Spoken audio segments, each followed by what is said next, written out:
지난 설날에 예배에 성공하라라는 제목으로 함께 말씀을 나누었습니다. 성공한 사람들의 7가지 습관에서 스티븐 커비 박사는 일의 유형을 4가지로 구분을 했습니다. 여러분 다 아시죠? 첫째는 중요하고 급한 일, 두 번째는 덜 중요하고 급한 일, 세 번째는 중요하고 덜 급한 일, 네 번째는 덜 중요하고 덜 급한 일. 무엇을 가장 우선적으로 해야 되는가? 중요하고 급한 일을 먼저 하고, 무엇을 가장 나중으로 해야 되는가?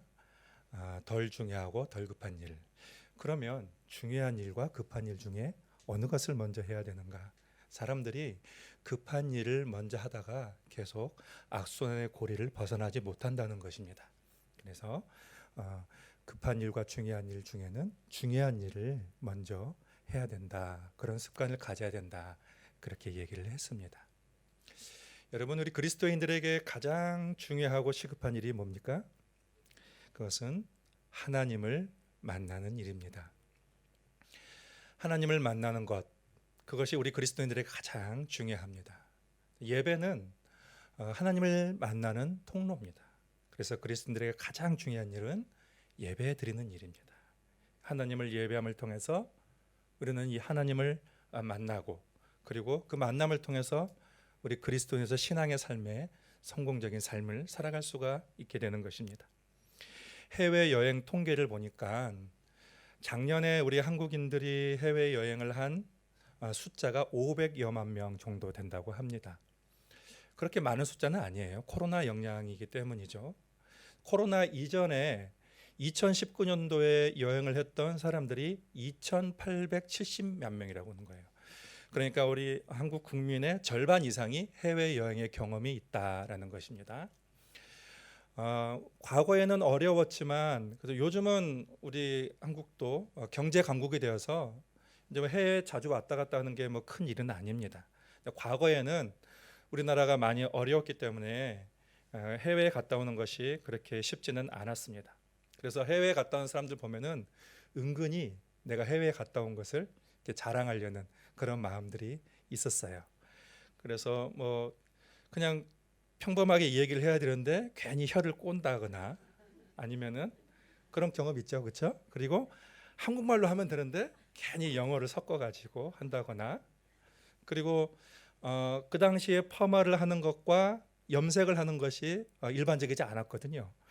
해외에 갔다 온다는 티내기 위해서 괜히 염색을 하고, 처음에 안 그랬던 사람이, 그리고 퍼머를 하고, 그리고 옷에다가 이렇게 영어로 잘 쓰여진 그런 글씨를 입고 그 쓰여진 옷을 입고 다니는 경우도 있었습니다. 그러다가 이제 다녀온 나라에 대해서 구체적으로 물어보면 그냥 멋쩍은 웃음만 지면서 다녀는 왔는데 그 나라에 대해서 경험을 제대로 하지 못한 거예요. 잘 알지 못하면서 괜히 이렇게 다녀온 것처럼 아는 것처럼 그렇게 척을 하는 경우들이 있었습니다.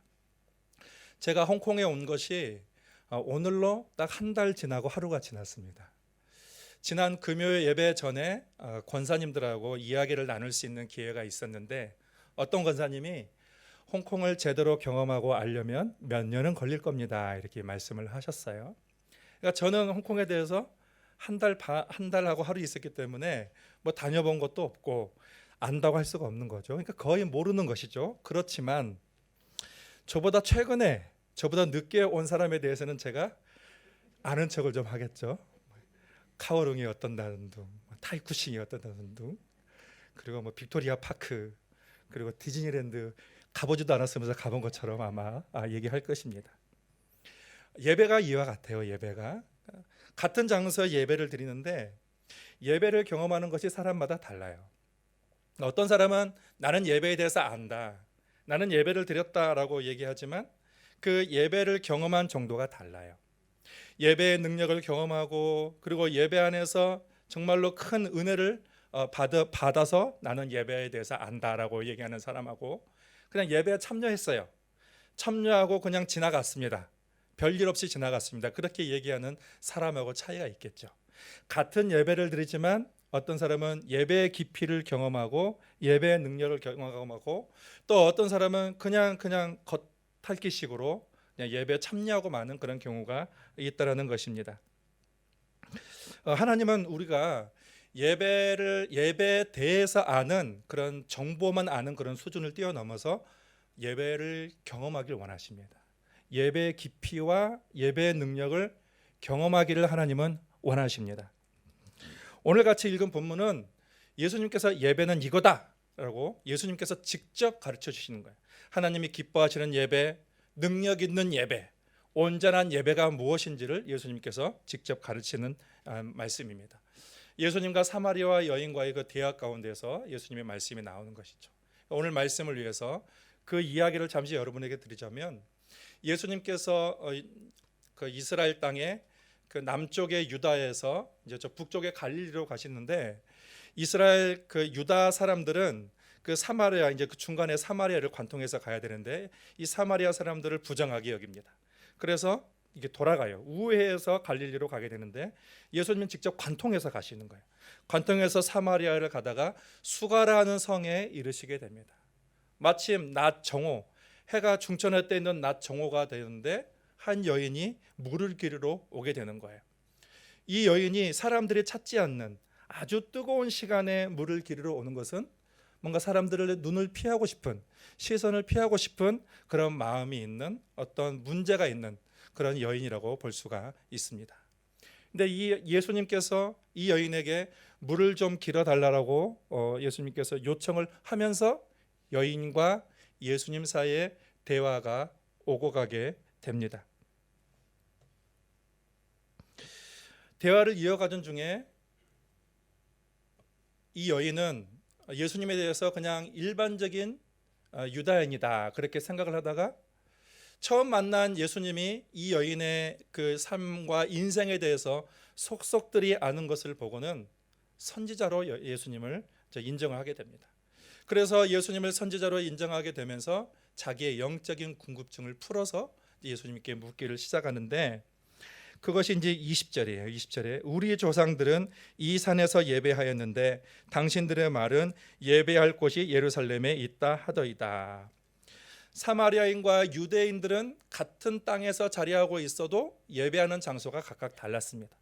사마리아 사람들은 그리심산에서 예배를 드리고 유다 사람들은 예루살렘에서 예배를 드렸어요. 그러면서 각각 우리가 드리는 예배가 맞다라면서 자기들의 예배를 주장하고 옳음을 주장을 하고 상대방이 예배 드리는 것에 대해서 비방을 했습니다. 그래서 지금 사마리아 여인은 자기들이 예배 드리는 이 그리심산의 예배 장소의 어떤 정당성, 그 정당성을 예수님께 피력을 하고 있는 것입니다. 오랜 역사 전통 속에서 그리심산에서 우리들은 예배를 하였는데 유대인들이 자꾸 시비를 거는 거예요. 예배는 예루살렘에서 드려야 한다, 이런 유대인들의 주장이 너무 편협하다는 것입니다. 이렇게 사마리아인들과 유대인들이 예배 장소를 놓고 논쟁하게 된 계기는 이 구약 성경의 솔로몬 시대까지 거슬러 올라가게 되죠. 솔로몬의 아들이 르호보암 왕인데 이 르호보암 때에 하나의 이스라엘이 남쪽의 유다와 북쪽의 이스라엘로 갈라지게 됩니다. 남쪽의 유다는 르호보암 왕이 다스리게 되고 북쪽의 이스라엘은 여로보암 왕이 다스리게 됩니다. 그런데 이 여로보암 왕에게 늘 노신촌사 근심하는 문제가 하나 있습니다. 자기 북쪽의 이스라엘 사람들이 성전에 예루살렘에 있기 때문에 예루살렘에 갔다가 유다인의 왕에게 자신들의 마음이 뺄 것에 대한 그런 걱정과 두려움이 있었습니다. 그래서 이 사람은 금송아지를 만들어서, 두 개의 금송아지를 만들어서 하나는 북쪽 이스라엘의 가장 북단인 단에다가, 또 하나는 북이스라엘 땅의 남쪽인 베델에다가 단을 쌓고 거기다가 나름대로 예배 장소다, 그리고 이 금송아지가 너희를 출애굽에서 인도해온 너희의 신이다라고 하면서 거기서 예배 드릴 것을 그렇게 백성들에게 명령을 내렸습니다. 그런데 그의 묘책은 성공을 거두었어요. 그래서 북이스라엘의 사람들은 더 이상 남쪽으로 예배 드리러 가지 않았습니다. 그리고 이제 여로보암이 쌓은 제단에서 예배 드리기 시작했습니다. 이것이 사마리아 사람들이 그리심산에서 예배 드리게 된 역사적인 배경입니다. 시간이 흐르면서 그들은 여로보암이 우상 숭배하도록 만든 그 예배를 정당화시켰어요. 참된 예배로 정당화시켰습니다. 그런데 유대인의 입장에서는 그건 정통성이 없는 거예요. 예루살렘 성전에서 예배드리는 것이 정당하고 근거가 있고 정통성이 있고 하나님께서 명령하시는 것이다. 그래서 이런 점에서 사마리아인이나 또 유대인이나 예배의 중요한 기준으로 생각하는 것은 그들은 장소였어요. 어느 곳에서 예배를 드리는가. 사마리아인들은 그리심산에서 예배를 드려야 한다. 유대인들은 아니다, 예루살렘에서 예배를 드려야 그것이 참된 예배다. 그렇게 서로 주장을 했습니다. 그런데 오늘 예수님께서는 예배에 대한 새로운 기준을 제시를 하고 계시는 거예요. 21절에 예수께서 이르시되 여자여 내 말을 믿으라. 이 산에서도 말고 예루살렘에서도 말고 너희가 아버지께 예배할 때가 이르리라. 이 산이 더 중요하고 저 산이 더 중요하고 그런 것이 아니라 제3의 산이 더 중요한 것도 아니라는 것입니다. 예배의 본질은 장소에 있지 않다라고 말씀하신 것입니다. 그러면서 예수님께서는 예배에 대한 기준을 제시하시면서도 옳고 그름에 대해서는 또 해답을 주셔요. 22절에 보면 너희는 알지 못하는 것을 예배하고 우리는 아는 것을 예배하노니 이는 구원이 유대인에게서 남이라. 예수님은 유대인의 편을 들어주신 거예요. 구원이 유대인에게서 남이라. 그렇게 말씀하시는 거예요. 하나님은 예루살렘의 성전을 짓고 그 예루살렘 성전을 중심으로 하나님께 예배를 드리고 이스라엘 삶을 살아갈 것을 그렇게 말씀하셨습니다. 베델이나 단이나 그런 데서 산당을 짓고 예배하는 것은 우상 숭배였습니다. 그렇지만 이제 완전히 새로운 시대가 도래했습니다. 이제 더 이상 특정 장소를 고집할 이유가 없습니다. 예수님께서는 참된 예배의 본질에 대해서 말씀하십니다. 23절과 24절입니다. 아버지께 참되게 예배하는 자들은 영과 진리로 예배할 때가 오나니 곧 이때라. 아버지께서는 자기에게 이렇게 예배하는 자들을 찾으시느니라. 하나님은 영이시니 예배하는 자가 영과 진리로 예배할지니라. 예수님께서 제시하신 예배의 본질, 그 예배의 본질은 영과 진리로 예배하는 것입니다. 그래서 참된 예배는 두 가지가 있습니다. 영과 진리입니다.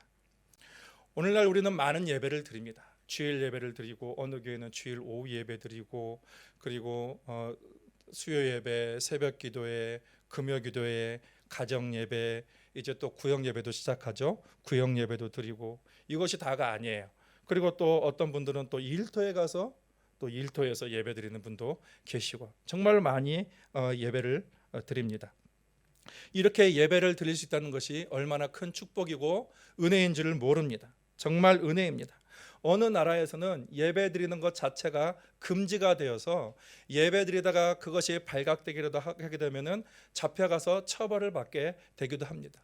그런데 우리는 예배를 드리고 찬양을 하고 소리내서 예배를 드려도 어느 누구 하나 뭘 할 사람 없고 자유롭게 마음껏 예배할 수 있는 그런 환경 속에서 살고 있으니 이것이 얼마나 큰 은혜인지 모릅니다. 그런데 우리는 이것이 복된 것인 것을 잊어버린 경향들이 있어요. 예배가 당연한 일이 되어버린 것입니다. 어떤 때는 예배자가 아니라 관람자가 되는 경우도 있어요. 그리고 예배 판단자가 되는 경우도 있습니다. 그래서 예배의 감격과 은혜를 받는 것이 익숙해야 되는데 오히려 관람하고 구경하는 것이 익숙해지고 그리고 예배에 대해서 판단하고 또 예배를 인도하고 예배를 섬기는 사람들에서 판단하는 것에 오히려 익숙해져 있는 경우들이 많이 있습니다. 하나님은 우리가 예배의 관람자나 구경꾼이 아니라 내가 예배자가 되기를 원하시는 것입니다. 참되고 온전한 예배자가 되기를 원하시는 거예요. 그럴 때 우리는 예배의 능력을 경험할 수 있고 예배의 깊이를 경험할 수 있게 되는 것입니다. 예수께서는 예배의 진정한 본질, 그것은 영과 진리로 드리는 예배라고 했는데 그 영과 진리로 드리는 예배가 무엇인지에 대해서 잠깐 말씀을 나누도록 하겠습니다. 먼저 영으로 드리는 예배예요. 영으로 드리는 예배는 영이신 하나님이 임재하여서 하나님이 주도해 가시는 그런 예배를 말합니다. 예배의 주인은 사람이 아니에요. 예배의 주인은 하나님이시고 하나님께서 예배 가운데 주도해 가시고 은혜와 말씀으로 하나님께서 이끌어 가시는 예배가 참된 예배입니다. 거기에 하나님이 없이 오히려 사람에게 집중되고 나의 만족과 즐거움이 있다면 그것은 참된 예배라고 할 수가 없습니다. 예배의 주인은 철저히 하나님이 되십니다. 그러나 많은 예배가 인간에게 집중되고 어느 특정한 사람에게 집중되고 그리고 퍼포먼스나 행위들에게 집중되고 그냥 예배가 끝나버리는 경우들이 너무도 많이 있습니다. 여러분, 찬양할 때에 찬양을 잘한다고 해서 그것이 하나님이 기뻐 받으시는 예배라고 할 수가 없는 거예요. 노래는 그럴듯하게 잘은 할지 몰라도 하나님의 임재가 없는 그런 예배를 드릴 수도 있는 것입니다. 여러 악기가 동원되고 최고 수준의 연주로 그렇게 예배를 드린다고 해서 그것이 하나님이 좋아하시는 예배라고 할 수가 없습니다. 설교가 군더더기 없이 정말로 유창하게 말이 된다고 해서 거기에 성령의 감동과 하나님의 감동이 없으면 그것은 인간의 정보에 불과할 뿐인 것입니다. 호소력 짙은 목소리로 여러 가지 수사를 동원해서 기도를 한다 할지라도 거기에는 성령의 임재가 없으면 인간의 말에 불과한 기도가 될 수밖에 없는 것입니다. 여러분이 드리는 예배는 하나님의 임재를 경험하시는 예배입니까? 우리는 예배 중에 살아계신 하나님을 만날 수가 있습니다. 왜냐하면 하나님은 예배 중에 임재하시기 때문입니다. 성경은 예배 중에 찾아오신 그 하나님에 대해서 말씀을 하고 계십니다. 지난주 설교에서도 하나님께서는 믿음으로 간절하게 드리는 그런 아벨의 예배 가운데 임재하셔서 아벨을 만나주시고 아벨의 예배를 받아주셨습니다. 저는 창세기 18장을 읽다가 황홀경에 빠졌습니다. 아브라함이 하나님과 그 천사들과 함께 식탁을 나누고 교제를 나누는 그런 이야기예요. 여러분, 더럽고 죄인이고 거룩하지 못한 인간이 어떻게 거룩하고 빛이시고 완전하신 그 하나님을 만나서 그 하나님과 교제하며 하나님과 친밀하고 깊은 대화를 나눌 수 있겠습니까? 불가능한 일입니다, 여러분. 그런데 가능합니다. 왜 가능한? 하나님이 스스로 낮춰주셨습니다. 하나님이 낮춰주셔서 우리가 부족하고 우리가 연약함에도 불구하고 우리 가운데 찾아오시는, 예배 가운데 찾아오셔서 만나주시는 그 하나님이기 때문에 그렇습니다. 여러분, 생각해 보십시오. 우리 동신교회가 예배를 드릴 때마다 하나님의 영광 가운데 임재하시고 성도들이 온 마음과 온 뜻을 다해서 하나님을 예배하고 간절한 마음으로 하나님을 찾고 그리고 감동받고 그리고 헌신하고 하나님과 식탁의 교제를, 영적인 식탁의 교제를 매일 나눈다고 한번 생각해 보십시오.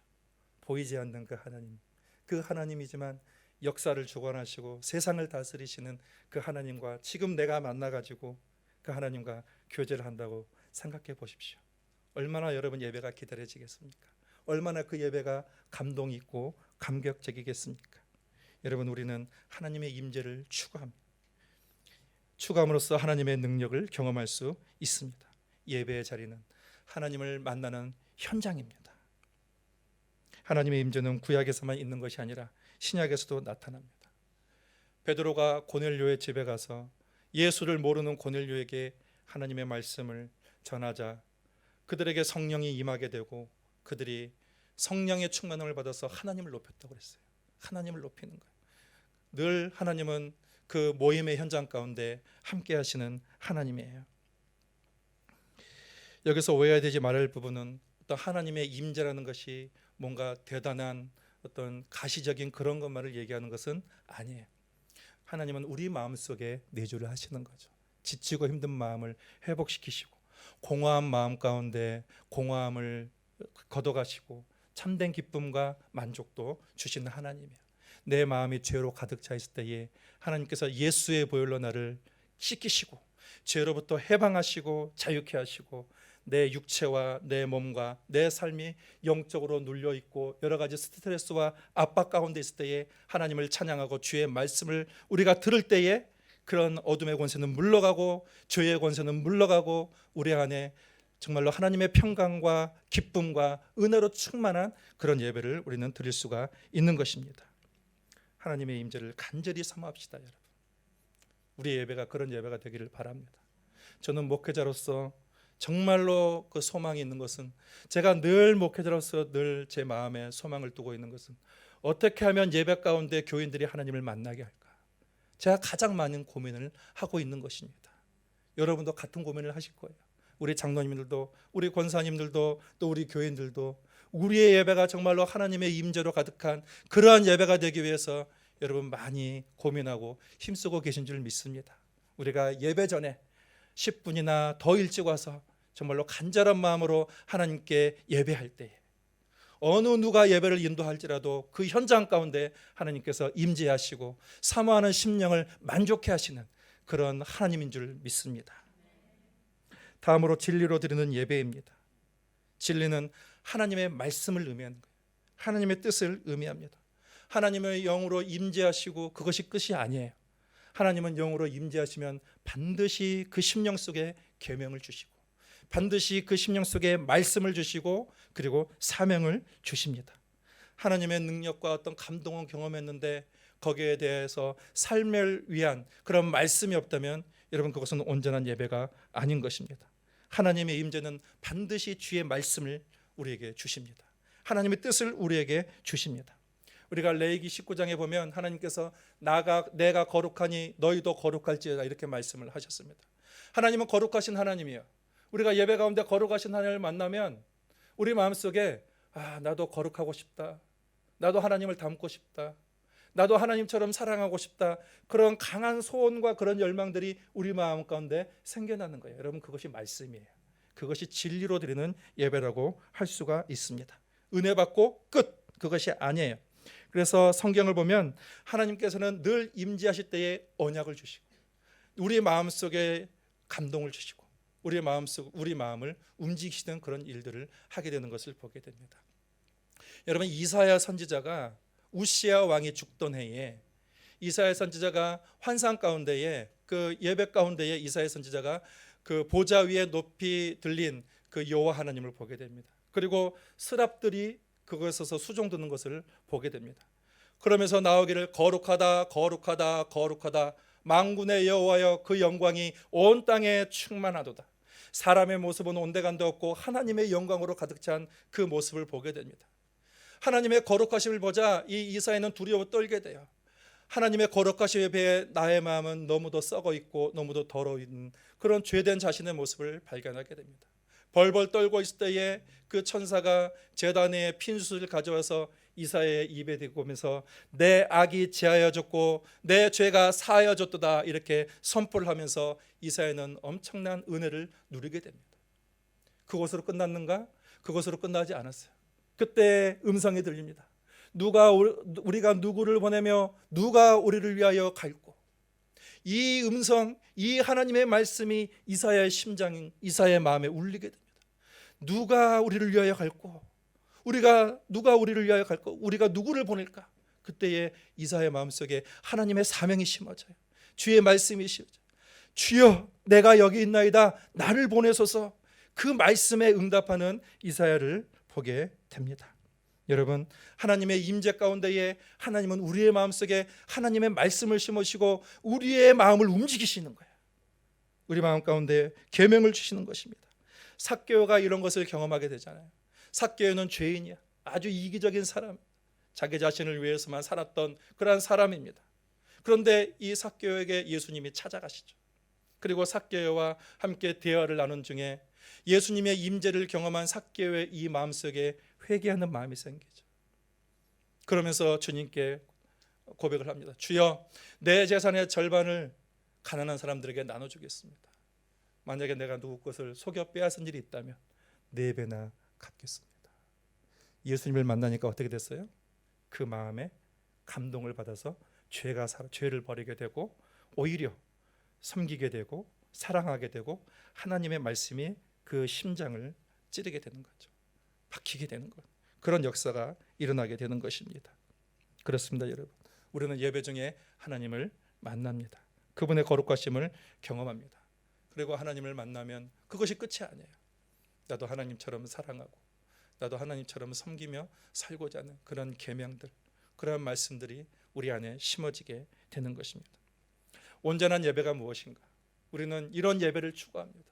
온전한 예배는 하나님의 영이 임하시고 그 영 가운데 우리가 하나님의 말씀을 받아서 그 말씀대로 살고자 하는 강렬한 그런 변화의 그런 소원이 있는 영과 진리로 드리는 예배가 그런 예배라는 것입니다. 그런데 어떤 예배는 하나님의 임재가 없고 계명만 있는 그런 예배가 있어요. 무거운 치명, 의무를 그리고 율법 그리고 책망만 있는 예배, 그것은 온전한 예배가 아닙니다. 여러분, 임재와 계명을 여러분 기억하시길 바랍니다. 계명이 없이 임재만 있어요. 삶이 없는 비현실주의, 신비주의입니다. 그런데 임재는 없고 계명만 있어요. 얼마나 힘들겠습니까? 그거는 기독교 신앙이 아니에요. 그거는 도덕주의입니다. 그거는 율법주의입니다. 하나님은 임재 가운데 우리에게 힘과 능력을 주시고 말씀을 주시면서 동시에 그 임재의 은혜로 말씀을 살아갈 힘을 우리에게 공급하여 주시는 그 하나님이신 것입니다. 만약에 여러분 가운데 정말로 여러분이 제대로 예배를 드렸다면 여러분 마음속에 어떤 마음이 생기냐면 하나님을 더 가까이 싶은 마음이 생기고, 그리고 정말로 교우들을 사랑하고 양보하고 그리고 섬기고 싶은 그런 마음들, 하나님의 계명들이 우리 안에 심어진다는 것입니다. 예배는 여러 순서가 있어요. 여러분, 말씀만 설교 시간만 예배가 아닙니다. 처음에 송영 시작하고 찬양하고 기도하고 교동문하고 봉헌하고 축도하는 모든 순간, 그 순간 가운데 하나님께서는 임재하시고 우리 예배를 받으시는 하나님이십니다. 여러분 모두 사랑을 다 해보셨죠? 정말로 어떤 사랑하는 사람을 만나면 내 마음에 행복하고 기쁨이 넘쳐나요. 그리고 어떻게든 그 마음속에 이 사랑하는 사람이 기뻐하는 일을 하고 싶다, 정말로 이 사랑하는 사람을 위해서 내가 살고 싶다라는 그런 마음이 생기는 거예요. 그것이 예배입니다. 예배는 우리를 사랑하시고 또 우리를 사랑하시는 그 하나님과의 그 교제와 만남이 있고, 그 하나님을 만나면 우리의 마음속에 하나님처럼 살고 싶은 그런 마음이 생기게 되는 것입니다. 여러분, 영과 진리로 드리는 예배, 우리의 예배가 그런 예배가 되어서 우리의 삶 가운데 참으로 진정한 예배자로 살아가는 우리 모두가 될 수 있기를 바랍니다. 하나님 아버지, 주님은 예배 가운데 임재하시는 하나님이십니다. 이 시간 주님을 사모하는 자들을 주께서 만나 주시옵소서. 우리 눈에 보이지 않지만 우리의 심령 속에 내주하시고 영으로 우리 가운데 함께 계시고, 그리고 보이지 않지만 우리가 영의 눈을 들어 주님을 보게 하여 주시옵소서. 주의 음성은 들리지 않지만 우리 영의 귀를 들어서 주의 음성을 듣게 하여 주시옵소서. 주님은 느껴지지 않지만 그렇지만 우리의 영의 마음을 활짝 열어서 살아계신 하나님을 온 마음과 온 뜻으로 마음껏 안고 하나님과 교제하며 주의 말씀 안에 즐거워하는 우리의 예배가 되게 하여 주셔서 우리가 영과 진리로 드리는 예배 가운데에 참된 예배자로 살아가는 주의 백성들이 되게 하여 주시옵소서. 예수님의 이름으로 기도하옵나이다.